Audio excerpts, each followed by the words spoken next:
The combination of guns and horses was always a winning combination for me. I mean, shooting a gun off a fast horse, to me that's like a childhood dream. I don't know any kid who didn't watch Lone Ranger or some sort of cowboy western and think, man, that might be fun to shoot a gun off a horse riding at full speed. And that's what it is. Since the military, cowboy mounted shooting has been the biggest adrenaline rush that I've ever had.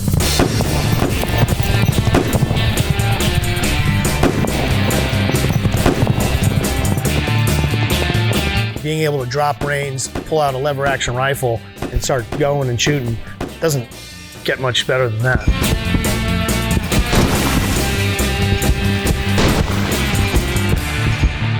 My name is Drew Wallace. I'm a veteran of the 75th Ranger Regiment and a cowboy mounted shooter.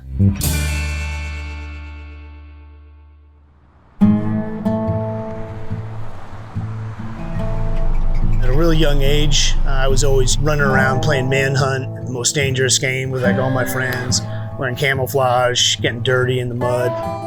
My mom and dad, they let me do that, and that's kind of the boy I was. As I got older, there was a trail riding place down the road. And one day I said to my mom, I said, hey, I'm gonna ride my bike down there and see if I can get a job. And she said, okay. She was rolling her eyes thinking, why would I get a job as a 13-year-old at a trail riding place? I didn't come back until 9 p.m.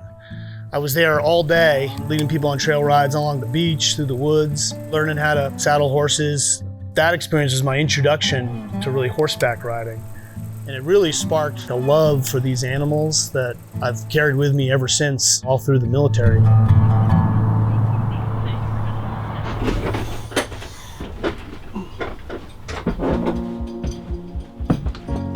My career with the military really begins with 9/11. I was in school in Malibu, California, working actually at a horseback trail ride place while I was in school. And when 9/11 happened, there was really this just surge of just anger, you know. I think like many people felt they wanted to do something about it. They felt really upset about that day and still do, you know, even 20 years later, you still have that vitriol, a reaction to those events. It was a call to arms. That moment, it felt like the right choice to enlist in the military. And in 2002, I joined the military and was set on my path towards the Ranger Regiment. I was a 13 Fox forward observer with a Ranger contract. And in 2003, I arrived at the 75th, 1st Ranger Battalion. My first deployment was in 2004 to Iraq. Thereafter, I went to Afghanistan twice and Iraq once more. Everywhere from Baghdad, Mosul, Fallujah in Iraq to Afghanistan, all over. Had a great experience. I mean, some of the best guys I've ever met served with me by my side. I'm still great friends with all those guys now. War wasn't exactly what I expected it to be. There were these sort of highs and lows. I found the best time in my military was when I was deployed and on an objective. That was the biggest thrill. Fast roping into a hot LZ, I mean, doesn't really get any more intense than that. In 4 years, I did 4 rotations. I did Best Ranger twice. And it was a lot to pack into 4 years of time. And I felt that I was a little bit on of a destructive behavior. Alcohol consumption was pretty high. Wasn't necessarily always out of trouble. A couple Article 15s. I was on a road to, I think, destruction had I stayed in. And so I got out. I did Best Ranger in 2007. And 2 days later, I was back home in Massachusetts, sitting at home. Done. From the pinnacle, like such a high of accomplishment and feeling great, to all of a sudden being home, and I was like, well, now what? I took a desk job working for SOCOM. It was a great gig, wasn't for me. I went and did contracting for Blackwater Worldwide, but it was really a means to an end. I floundered a lot in my post-military career, just trying to figure out who I was, what I wanted to do, what was making me feel alive. 2016 was a year of highs and lows. I got divorced, and you go through some sort of self-searching. What did I do wrong? Have I failed these kids? how did we get to this point? Post-military, guys are going to go through various struggles. And I think you have to hit that low point to crawl back up.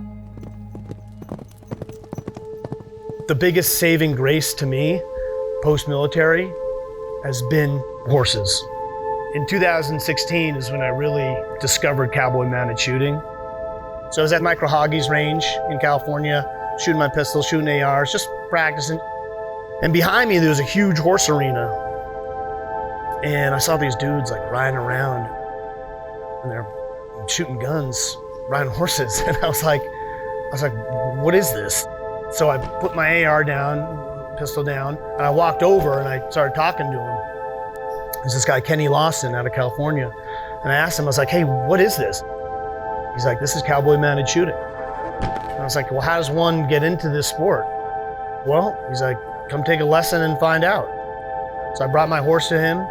He gave me a lesson, told me I needed to go gun break my horse, broke my horse to gunfire, and then just started entering into events and competitions and practicing a lot.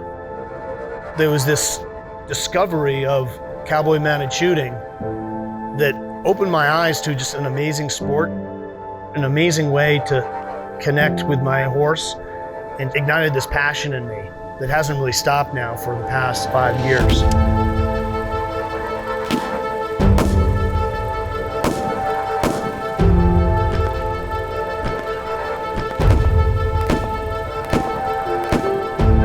In 2022, I've got 5 horses, moved my way up the rankings now with the sport.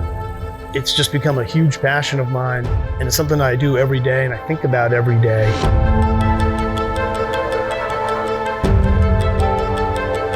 All righty, Drew Wallace looking for you.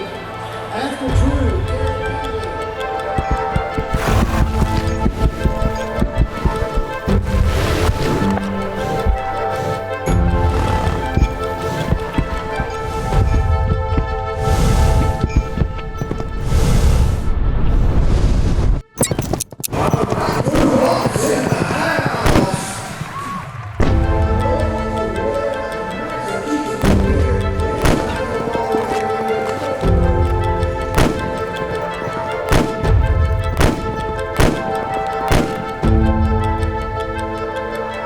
brought me a lot of sort of peace and tranquility and given me some purpose.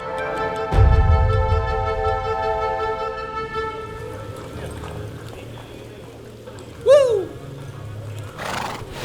You know, 15.5 is a good time. I mean, the fast time was 15.2, so she did good.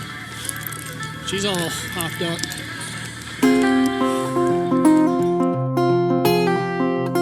Finding something that you're really passionate about makes you realize what's important in your life and what isn't. And it was at the same time that I discovered Cowboy mounted shooting that I really became reinvested in my kids. Just opened my eyes to how I spend my time and what's most valuable to me. And for me at this point, it's my children and my family, and then the sport that I love to do, because it brings me really just a lot of happiness. The other aspect was the learning. It takes such patience, practice, and refinement of skill that I did all the time in the military. Luck is the residue of design. You gotta create your own luck. So if you're gonna excel in any sport, or you're gonna excel in the military, you gotta put in the paces and the reps to get there. And so for me, that's the engaging part. I didn't grow up in a real big horse or ranch environment. I've had to work hard to try to be a good rider and a good horseman, and I'm still learning every day. I have the utmost respect for kind of the real cowboys out there who are working ranches, working cattle, making a living from doing that. The sport that I do, it's a competition sport, it's a performance sport. I have had to work hard at to get better. But that culture, I think, is a real sort of backbone of what it means to be an American. The preservation of the American man has never been more important. The foundations that we've laid with these core Western American values do need to be preserved. And if you get involved in these activities and these sports, you'll learn what hard work is all about. I'm Drew Wallace. I'm a free-range American.